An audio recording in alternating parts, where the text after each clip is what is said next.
प्रिय साथियों नमस्कार। साहित्यविद KPS चैनल पर आपका पुनः स्वागत है। प्रस्तुत है जयशंकर प्रसाद जी द्वारा लिखित कहानी शरणागत। आइए आरंभ करते हैं। स्वर कृष्णपाल। प्रभातकालीन सूर्य की किरणें अभी पूर्व के आकाश में नहीं दिखाई पड़ती हैं। तारों का क्षीण प्रकाश अभी अंबर में विद्यमान है।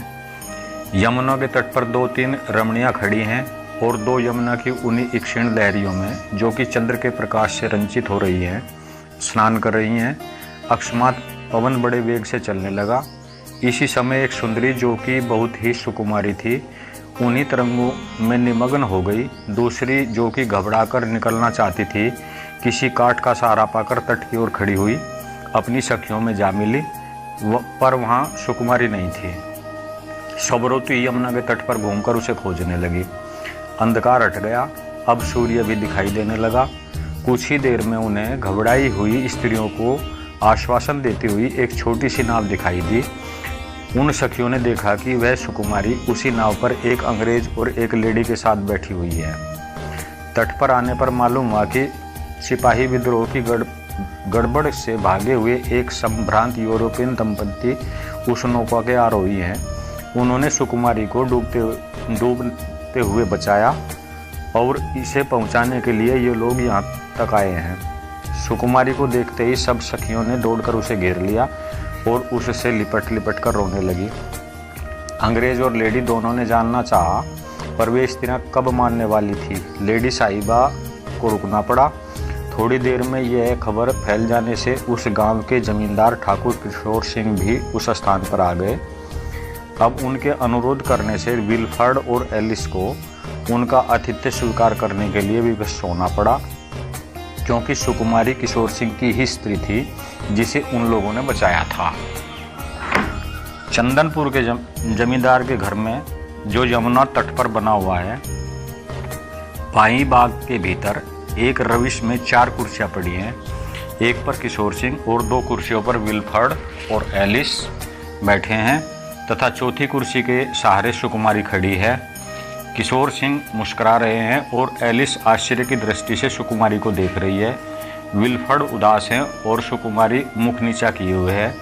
सुकुमारी ने कनखियों से किशोर सिंह की ओर देखकर सिर झुका लिया। एलिस बोली किशोर सिंह से, बाबू साहब आप इन्हें बैठने की इजाज़त दे दें। किशोर सिंह ने कहा, मैं क्या मना करता हूँ। पुनः एलिस बोली सुकुमारी को देखकर, फिर वह क्यों नहीं बैठती। किशोर सिंह ने कहा, आप कहिए, शायद बैठ जाएं। विल्फर्ड, हाँ, आप क्यों खड़ी हैं।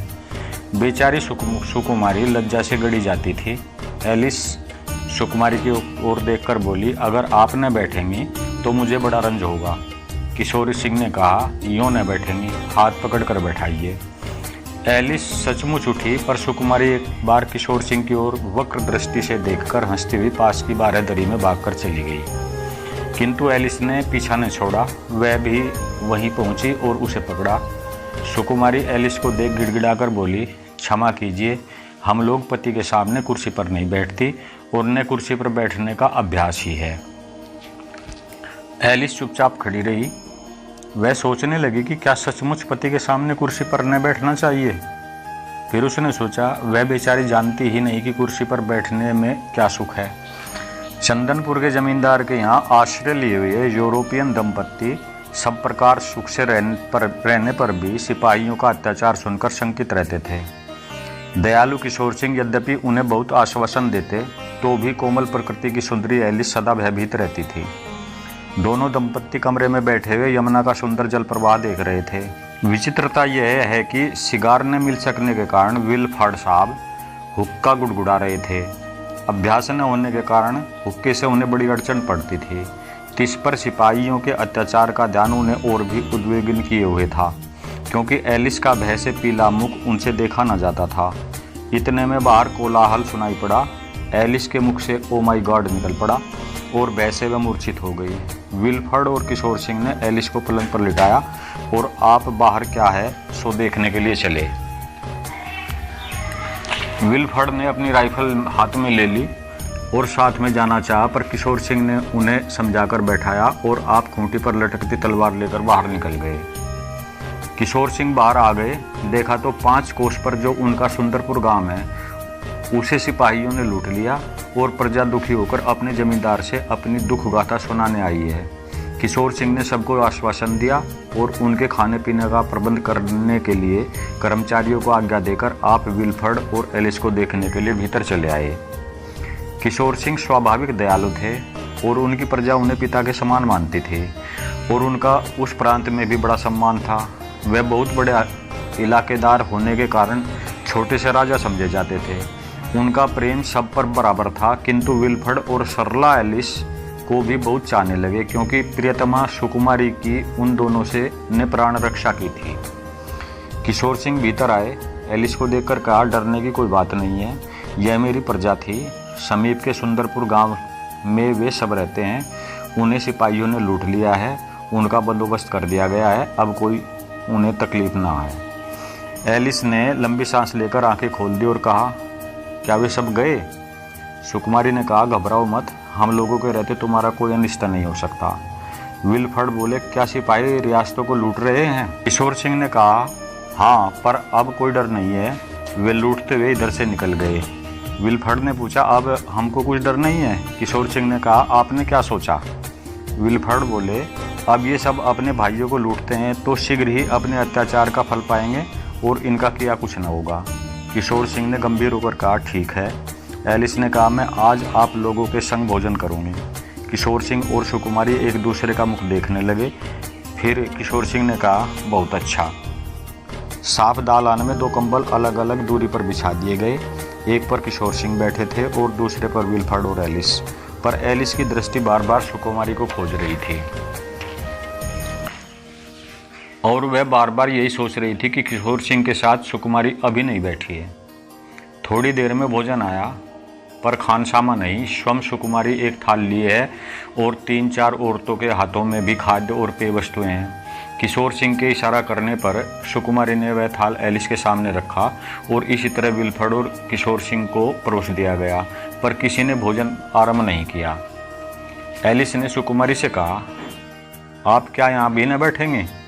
क्या यहाँ भी कुर्सी है? सुकुमारी बोली, परोसेगा कौन? एलिस ने कहा, खानसामा परोस देगा। सुकुमारी बोली, क्यों, क्या मैं नहीं हूँ?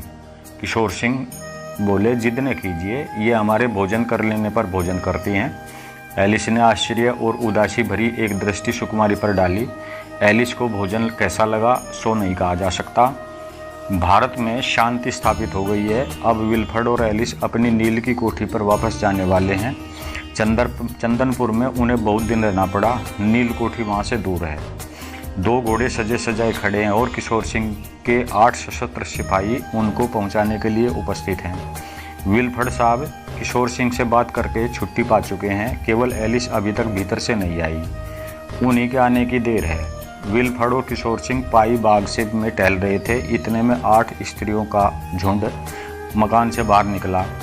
हैं, ये क्या? एलिस ने अपना गाउन नहीं पहना, उसके बदले फिरोजी रंग के रेशमी कपड़े, वह कामदानी लहंगा और मखमली कंचुकी जिसके सितारे रेशमी ओढ़नी के ऊपर से चमक रहे हैं, यह क्या? स्वाभाविक अरुण अधरों में पान की लाली भी है, आंखों में काजल की रेखा भी है, चोटी फूलों से गूंथी जा चुकी है और मस्तक में सुंदर सा बाल अरुण सा बिंदु भी तो है। देखते ही किशोर सिंह खिलखिलाकर हंस पड़े और विल्फ्रेड तो भौचक्के से रह गए। किशोर सिंह ने एलिस से कहा, आपके लिए भी घोड़ा तैयार है? पर सुकुमारी ने कहा, नहीं, इनके लिए पालकी मंगा दो। उपरोक्त कहानी यहीं पर समाप्त होती है। आशा है पसंद आई होगी। कृपया चैनल को लाइक, शेयर, सब्सक्राइब अवश्य करें। धन्यवाद।